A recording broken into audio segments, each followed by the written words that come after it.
shall be froze stiff in that ice tomb before Christmas," the freight trader said, and he said it loud enough that the whole loading dock heard, loud enough that he wanted her to hear it too. His name was Orrin Teague, and he ran the only wagon line into the played-out silver camp of Gannett Hollow, high in the Nevada desert country. In the deep winter of 1888, he spat into the frozen mud when he said it. The men around him laughed the low, careful laugh of men who did not quite believe the joke, but liked the man who told it. The woman he was talking about did not turn around. She stood at the far end of the dock, a weathered settler in her late 40s, wrapped in a heavy wool coat gone gray with cold and a shawl pulled up over graying dark hair, and she went on loading the last of her goods onto a borrowed wagon as if she had heard nothing at all. Only her dog turned, a rangy gray shepherd that pressed close against her long frontier dress and watched the trader with flat, patient eyes. Her husband had been dead 11 days. Before that winter was over, the thing the whole camp called her grave would be the warmest place in the valley, and not one of the men laughing on that dock would be able to say why. But first, picture the valley as it looked on the worst night of that year.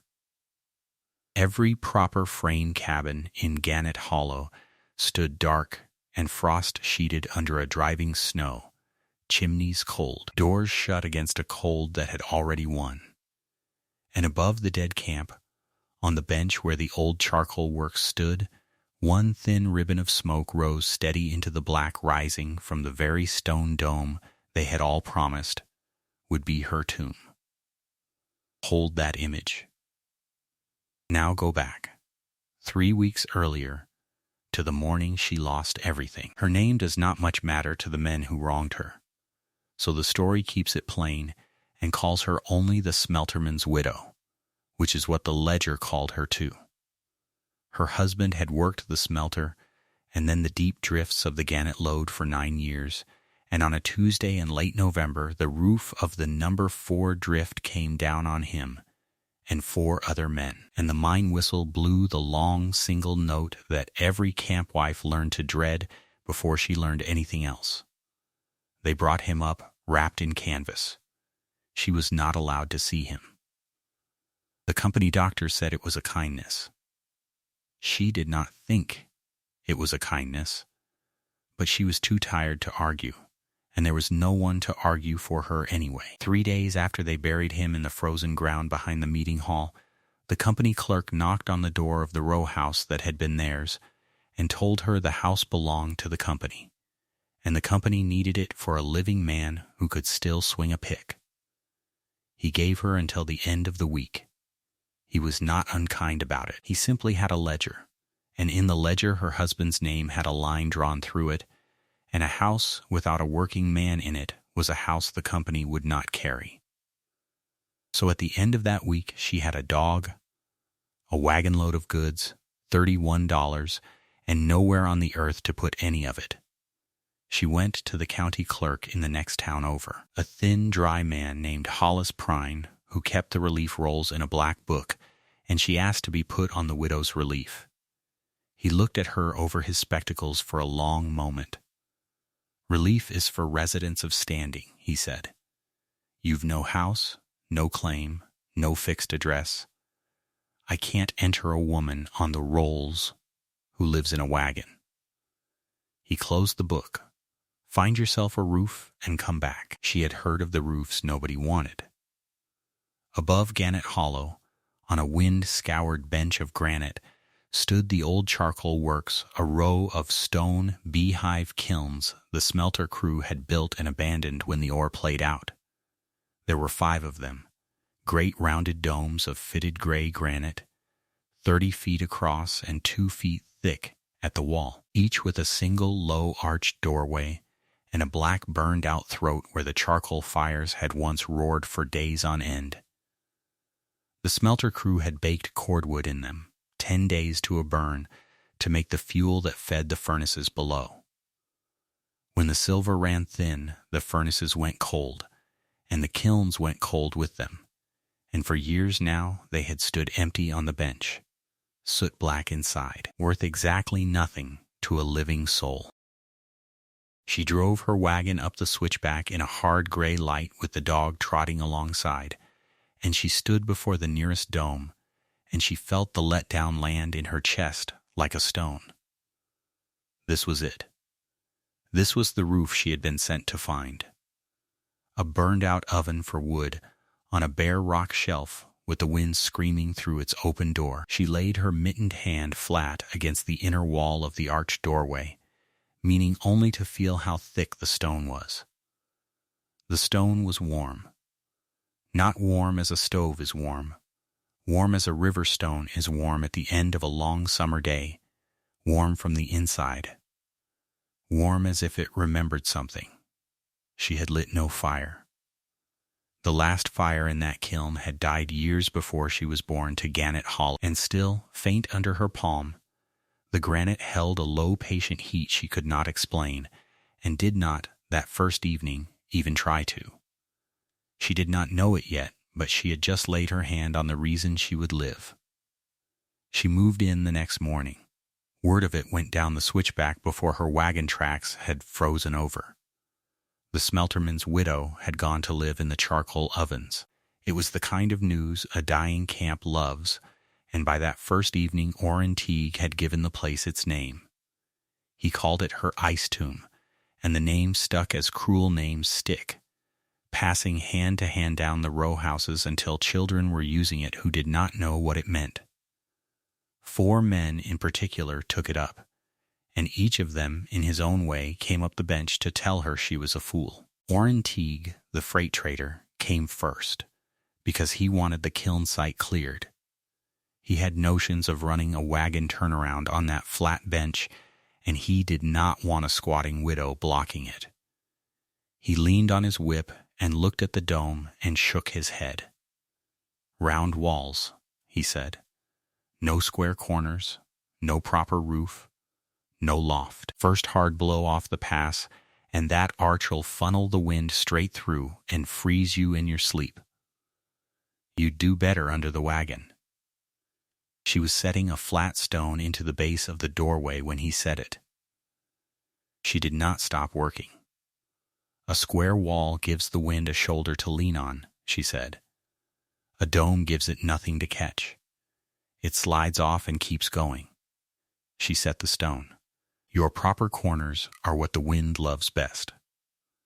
Teague laughed and told her she'd learn. He did not know he was the one who would learn. The Reverend came next, a soft, worried man named Elias Bunn, who ran the meeting hall and felt, having buried her husband, some responsibility for her soul if not her body. He came up with a basket of bread and a great deal of concern. "It isn't decent," he said gently. "A Christian woman living in a heathen oven where they burned wood like it was a furnace of judgment. There's no hearth in it, no home in it. A body needs a proper hearth. A body needs to be warm," she answered, banking soot from the throat of the dome with a flat board. "The Lord made stone before he made lumber." "I'll trust the stone." The camp carpenter came third, and he was the one who nearly rattled her, because he knew building. His name was Fenwick Doss, and he had framed half the cabins in the hollow, and he came not to mock, but to argue, which was worse. "Stone don't hold heat, missus," he said, rapping the wall with his knuckles. "Stone drinks it. You'll burn a cord a day trying to warm 2 feet of granite, and the granite'll swallow every stick of it and give you back nothing. A frame wall with a good stove throws heat into the room. Your wall throws it into the mountain." That one she did not have a quick answer for. She looked at the dark curved wall a long moment. "Then I'll feed it till it's full," she said at last, "and we'll see what a full stone does." She did not yet fully understand her own answer, but she had felt the warmth under her palm on the first night, and something in her had begun, slowly, to reason it out. The county clerk, Hollis Prine, came fourth and last, and he came with his black book. Now that she had a roof of a kind, she went back and asked again for the widow's relief, and this time he drove out himself to see what manner of roof it was. He stood on the bench in his town coat, appalled.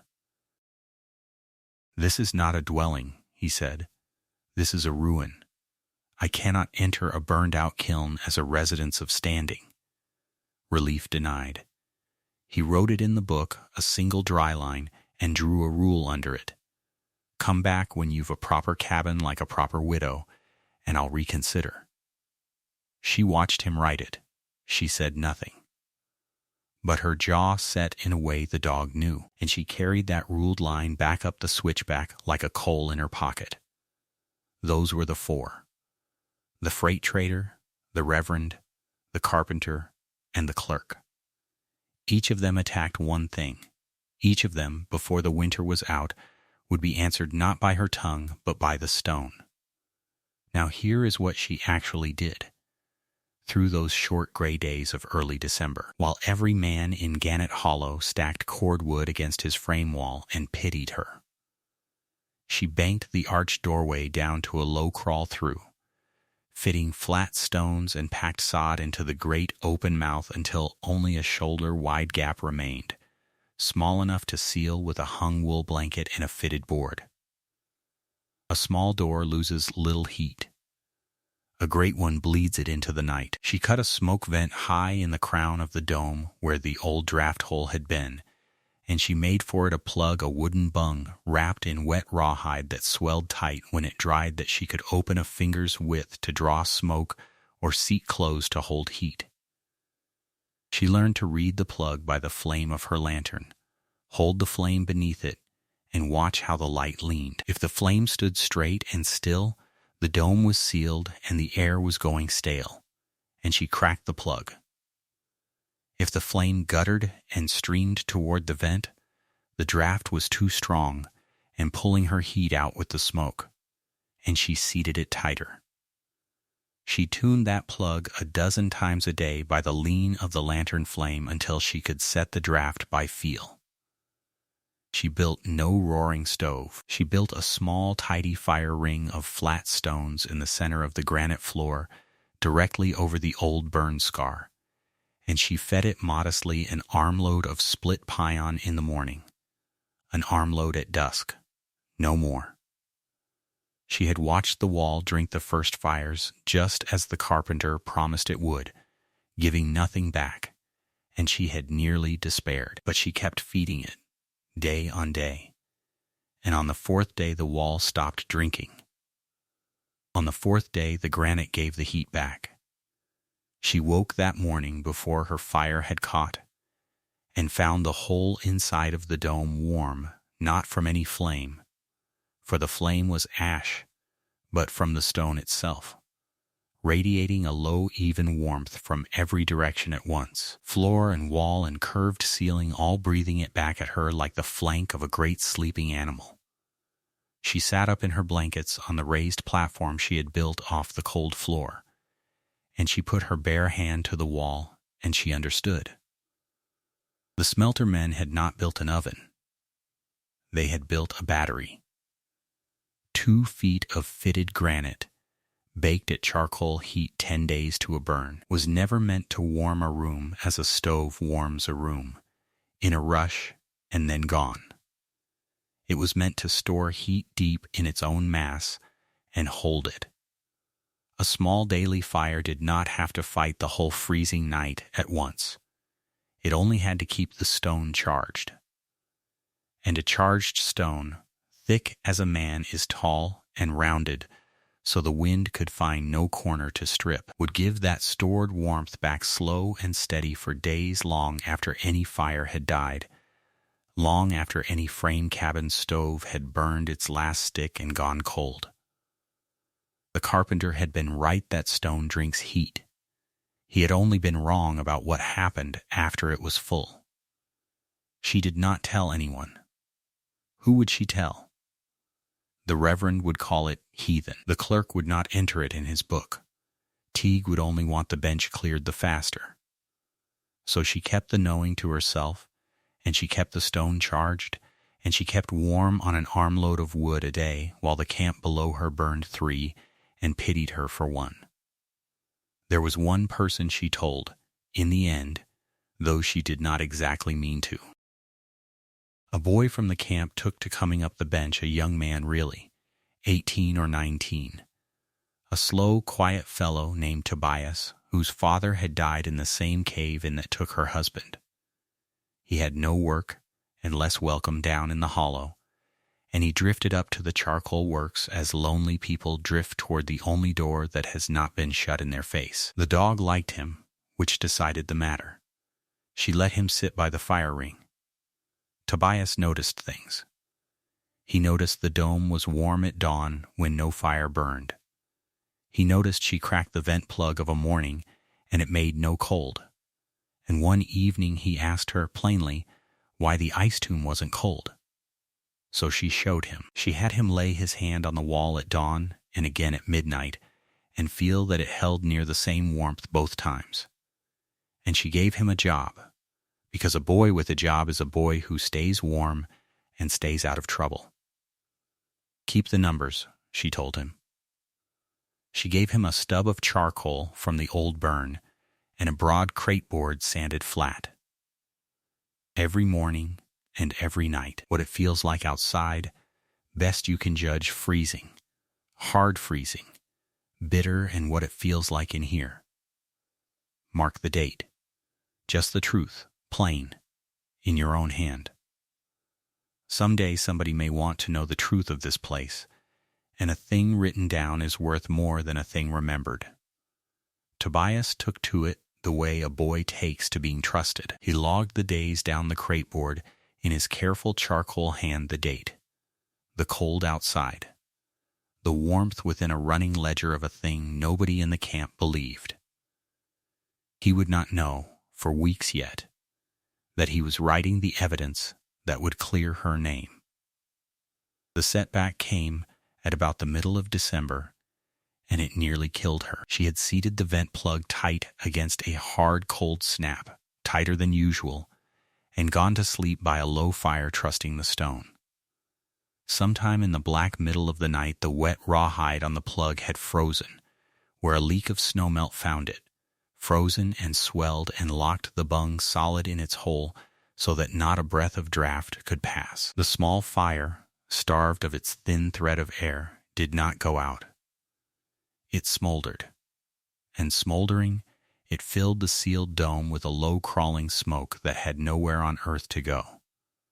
She woke because the dog woke her pawing at her, whining, low and frantic, and she came up out of sleep into air she could not breathe, a stinging gray murk that had swallowed the lantern light down to a smear.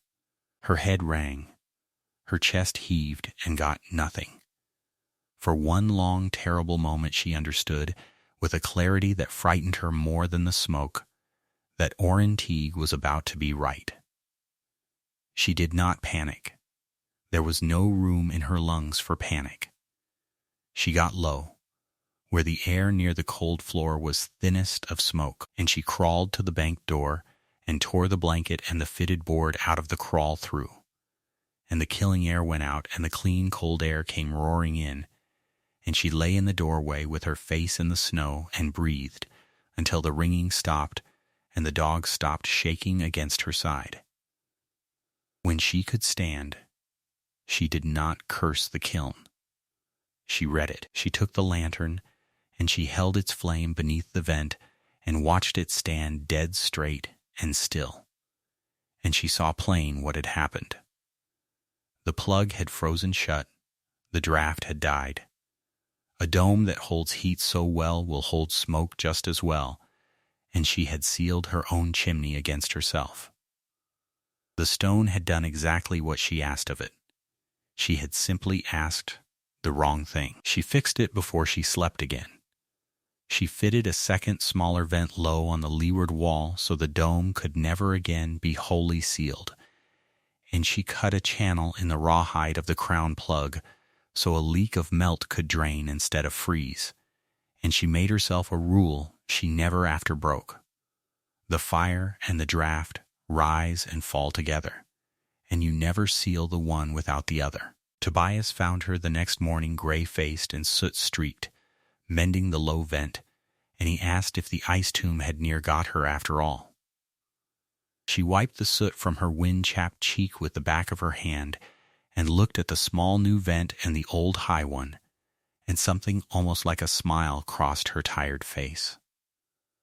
"The wind didn't beat us," she said. "It showed us where to build better." He wrote that down too, up in the corner of the crateboard, in his careful hand. And here is the thing that ought to make a body sit forward, if you're the sort who's been counting cordwood along with the camp. Down in Gannett Hollow that same week, every man was hauling and splitting and stacking against the cold, piling wood to the eaves, sure that the answer to a Nevada winter was a bigger wood pile and a hotter stove. Not one of them, not the carpenter who knew building, not the trader who knew freight, not the reverend who knew judgment, not one of them had thought to stand on that bench and ask the only question that mattered. Why might a stone the oarmen baked for 10 days at a stretch still, all these years later, remember the heat? She had asked it. She was the only one who had. The winter she had prepared for came out of a mild afternoon, the way the worst ones always do. It was the day before the shortest day of the year, and the morning broke almost gentle, a pale sun on the snow, and the wind laid down flat. Men in the hollow left off splitting wood to stand in the thin sun. Some said the worst was surely past, and then along about 2 in the afternoon, the pale sun went the color of a dirty coin, and a wall of cloud came up over the pass to the northwest, blue-black and boiling, and the temperature fell so fast a man could feel it drop against his teeth. The blizzard hit Gannett Hollow like a fist. It came screaming down off the pass in a whiteout so thick a man could not see his own outstretched hand, driving snow flat and sideways and packing it into every seam and crack of every proper frame cabin in the camp. And it did not let up for 3 days. Up on the bench she felt it come. She got Tobias and the dog inside, banked the crawl through tight, set both vents by the lantern flame as she had learned to do, and built her small, tidy fire, no bigger than any other night. The great rounded dome took the shrieking wind on its curved gray back and shed it, gave it nothing to lean on, nothing to strip, and the wind slid up and over and away into the storm. Inside, the granite breathed its stored warmth, floor and wall and ceiling, low and steady and endless. Down below, the proper cabins were dying. Frame walls are thin, and the killing wind found every board's edge and stripped the heat off the flat faces of them faster than any stove could throw it. The square corners the carpenter was so proud of gave the storm exactly the shoulder to lean on that she had named to Orantigue weeks before. The families stoked their stoves till they roared, and burned through a night's wood in an evening, and through a week's wood in a night, and still the cold came through the walls like water through a sieve. By the second day of the storm, the wood piles that were supposed to last till spring were gone, and the stoves went from roaring to guttering to cold, and the frost climbed the inside of the walls, and the cabins that had mocked her froze solid with their own people shivering inside them. Orantigue's cabin was the worst placed of all, standing at the low mouth of the hollow where the wind funneled coldest. On the second night his stove ate the last of his wood.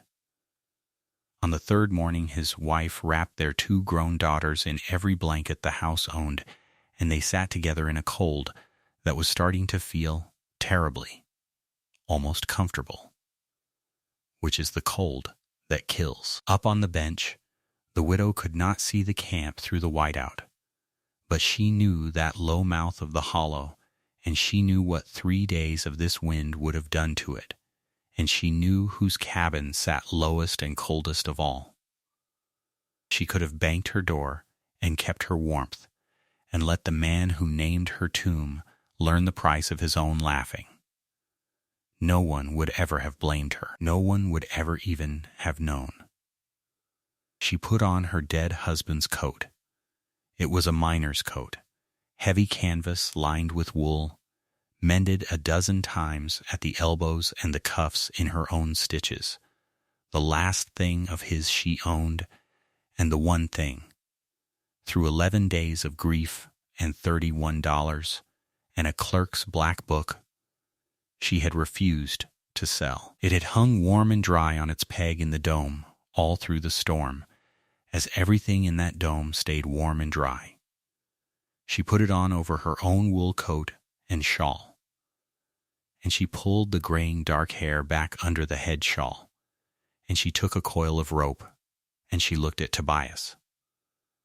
"Keep the fire small and the low vent cracked," she said. "I'm going down for the Teagues." She tied one end of the rope to the great iron ring the old smelter hands had set in the doorway stone, and she paid it out behind her as she went, so she could find her way back through the blind white, and she went down the switchback into the storm, with the dog breaking trail ahead of her, into a wind that tried to take her off her feet at every step, and a cold that reached in through 2 coats to find her bones. She found the Teague cabin by walking into its dark wall. She hammered the door and got no answer, and put her shoulder to it, and found them there in the gray cold, the 4 of them wrapped together, too far gone to have heard her knock. "Up," she said, hauling Orrin's wife to her feet by both hands. "You're not dying in a box tonight. Up, and hold the rope, and don't let go of it whatever comes." She got them up. She got them moving. She strung them along the rope like beads, the 2 daughters, then the wife, then Orrin Teague himself, who was the coldest and the least able and the most surprised, and she and the dog and the rope drew all 4 of them up the switchback and through the whiteout, hand over hand along the line, to the low-arched door in the great gray dome. She pushed them through the crawl-through one at a time into the warm. They came into that dome out of a cold that had been killing them into an air that a body could only call summer, an even radiant warmth pouring off 2 feet of charged granite on every side, and Orrin Teague, the freight trader who had promised the whole loading dock she'd be froze stiff in her ice tomb before Christmas, sat down hard on the warm stone floor and put his face in his hands and wept, because he had been so sure, and he had been so wrong, and she had come down through the storm for him anyway. There were others that night, too. Word had gone along the frozen camp, as word does even in a whiteout, that the one warm door left in the whole valley was the door they'd all called a grave. And by the deep of that 3rd night the widow's dome held more than a dozen souls, the reverend among them, and the carpenter, and families from the row houses, all of them alive, in the low, steady warmth of a stone the ore men once baked, all of them breathing easy through a vent tuned by a lantern flame, while outside the wind screamed itself out against a curve it could not catch. Nobody made a speech. There was no room for a speech. The reverend, who had called it a heathen oven, sat with his back to the warm wall and said only, quietly, "The Lord made stone before he made lumber," and did not seem to notice he was quoting her. Fenwick Doss the carpenter sat a long time with his palm pressed to the granite, feeling it give back a warmth no fire was making, working it out in his builder's mind the same way she had worked it out in the dark weeks before. After a while he looked up. "It's a battery," he said, "to no one, to everyone. You feed it slow, and it holds. The wall don't throw the heat into the mountain. The wall is the stove." He shook his head slowly. "I had it backward. I had it clean backward." The storm broke on the 4th morning. The valley lay silent and white and blinding under a hard, clean sun, and along the whole length of Gannett Hollow the proper frame cabins stood dark and frost-sheeted, chimneys cold, exactly as she had seen them in the worst of the night every one of them frozen dead. And above the ruined camp, from the crown of the mocked stone dome, one thin ribbon of smoke rose steady and unbroken into the still blue air, the only living smoke for miles. The reckoning came in daylight, and it came by evidence, which she had known to prepare for weeks before she understood why. Hollis Prime, the county clerk, came up the switchback 3 days after the thaw with his black book under his arm. Because a clerk goes where the dead are counted, and Gannett Hollow had dead to count, and living to account for. He stood in the arched doorway of the dome he had ruled was not a dwelling, and he looked at the dozen and more people who had lived through the killing storm inside it, and he did not know what to write. It was Tobias who settled it. The slow, quiet boy brought the crate board out into the hard sun and set it in the clerk's hands.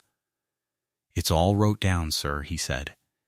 "Every morning and every night, the whole winter. She had me keep the truth of it, plain, so somebody could read it later." Down its sanded face ran the running ledger of the whole winter in careful charcoal, date on date, the cold outside. Hard freezing, bitter, killing the warmth within, steady and even and alive, every day of it, in a boy's plain, honest hand.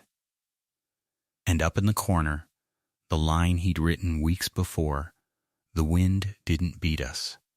It showed us where to build better."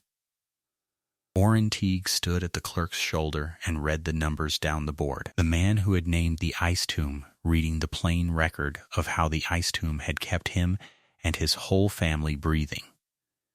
He did not say anything clever. He had run clean out of clever.